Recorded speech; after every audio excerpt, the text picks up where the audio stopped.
Hey everybody, this is Ron, and today I'm going to be talking about the new Alien prequel series called Alien Earth from creator Noah Hawley. And you might know him from shows like Fargo and Legion. And he's a very unique showrunner and writer director. So when I heard that he was coming in to do an Alien prequel, I was really excited because I read a couple interviews with him talking about the franchise, and it really seemed like he understood it. And really right away from the opening with the titles in the original Alien computer print, that just looked awesome, and the sound effects were dead on. Or the vessel that ends up crashing on Earth in this show, the inside of it, the interior looked dead on. It was just like the Nostromo, and the crew looked great. It looked like something from the 70s, and that's something that I really love that he did with this show is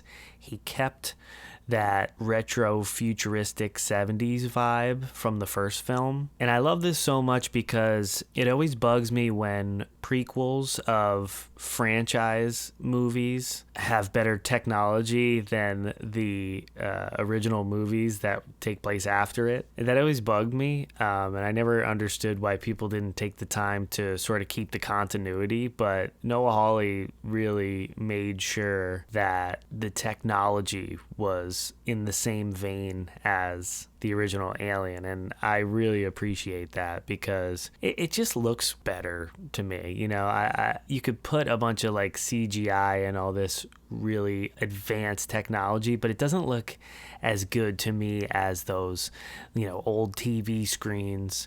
And just that whole retro vibe really worked, and it works for this show too. The only thing I didn't love was maybe some of the editing on this vessel before it eventually crashes. There were a lot of quick cuts, and I kind of understand why they were doing it. They wanted to show that the specimens that they were carrying got out and killed the crew, but I guess kind of wanted it to develop a little more and kind of have more of a slow burn, get to know the crew, figure out how they got out, the specimens, and killed the crew. But I understand that you only have so much time in an episode, so that's just the way they chose to tell this story, by kind of doing quick cuts that were pretty jarring, but you just kind of get glimpses of what happened. And it's not like it was terrible, it just didn't expect it to be that way. But the whole design of the ship is great. I also really loved the android that was on board. I think his name was Marorrow. That guy did a great job. He was just so cold and calculating, and he had his own mission, which is just like the first movie. And yeah, he was just ruthless. The one thing I was not expecting was just how much screen time the xenomorph actually had in this show, in these first two episodes.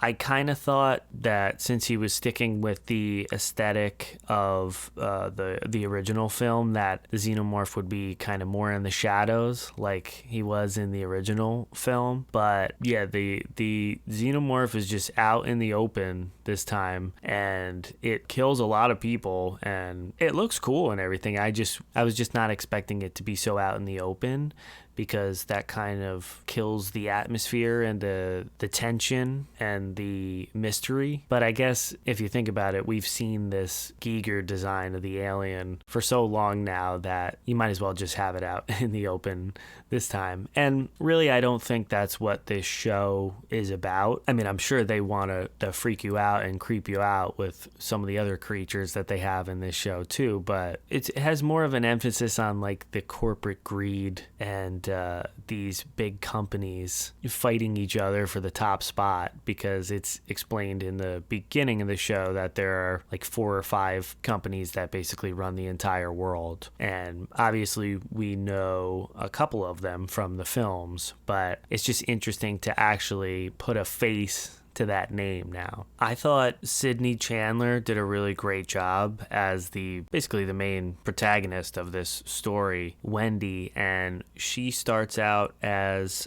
a little girl who is terminally ill, and she is brought into this Prodigy company's new experiment. It's ran by this younger man named Cavalier, and he's like this eccentric, innovative guy that comes up with this hybrid program.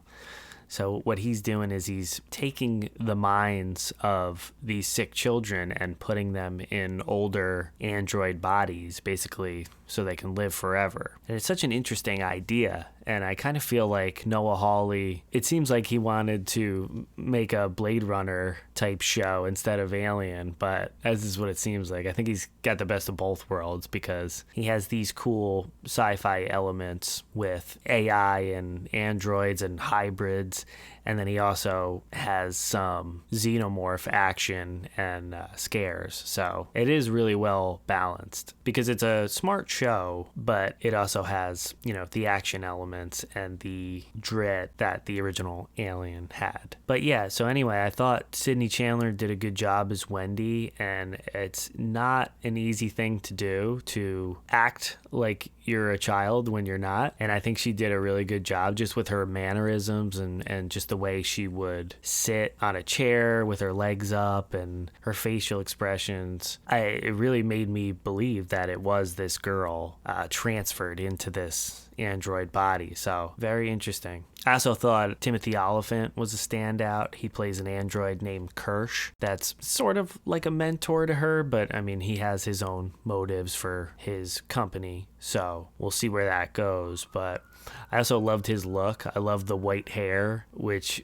has to be a callback to Blade Runner with Roy Batty. And I like that, especially with this retro aesthetic. It just looks so good. A lot of people are talking about the Ice Age element to these first two episodes. And I do think it was sort of a weird choice. I understand that it's a device to show the bond between Wendy and her brother Hermit, who's this medic in the story that thinks she's dead. I don't know. To me, it sort of mirrors Prometheus. I know that this show is probably not going to delve into too much Prometheus material, but it does kind of remind me of David watching Lawrence of Arabia, and that influences him to dye his hair blonde. And he even quotes that movie saying big things have small beginnings, and that kind of has to do with the plot of that film. But I don't know, maybe the line that Wendy and her brother say to each other is a hint of what's to come, or it has a deeper meaning for the overall story. I'm not sure yet.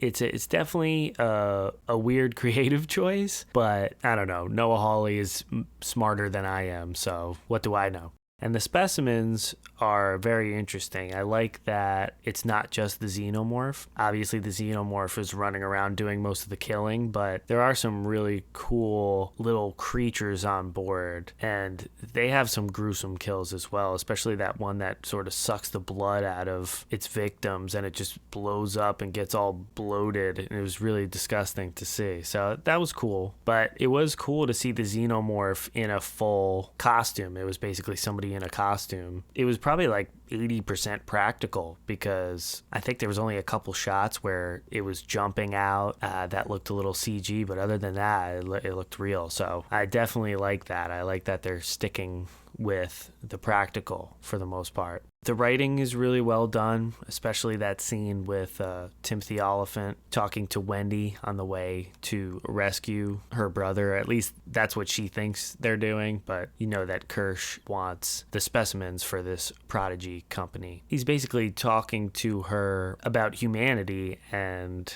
it implies that we are not the top of the food chain, obviously, because these specimens on board can take us out very quickly. So there was some interesting dialogue there. It's also a survival story as well, just like the first film, at least in these first two episodes, because you have all of our main characters on the ship trying to rescue Hermit, who was sent there as a medic. I feel like it would be better to just have the score to kind of keep in line with the first two movies at least. And I think it would just add another level of sophistication to it if it was just the score, because when some music would kick in, it kind of felt like a more generic TV show at that point, and that's kind of frustrating because it's a pretty smart show, and it's well done. So I feel like that just kind of took me out of it a little bit, because I'm seeing this as, something in the Alien franchise, and then you hear like a rock song or something and it just kind of takes me out of it.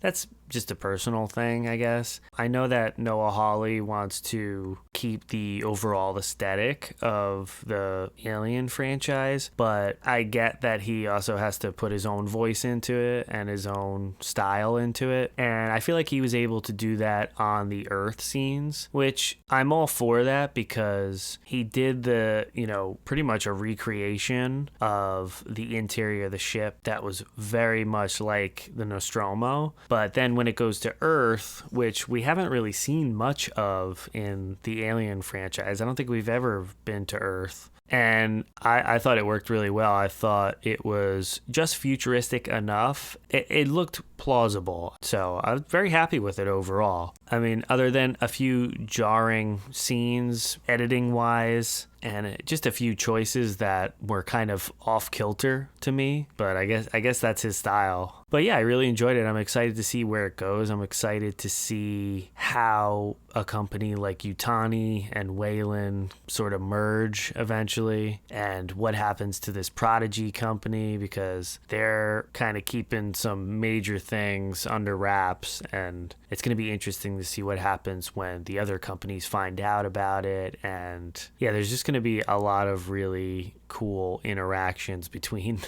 all these pretty horrible people. So I'm interested to see where it goes. Right now, it's pretty exciting. I'm looking forward to seeing this rescue mission unfold, and also see how many of these specimens get brought back into labs and stuff. And I'm happy that we have an Alien show, because I'm a huge Alien fan, at least the first two films. I'm just excited to see where it goes. So please be sure to like and subscribe if you're enjoying this content, and thanks for watching.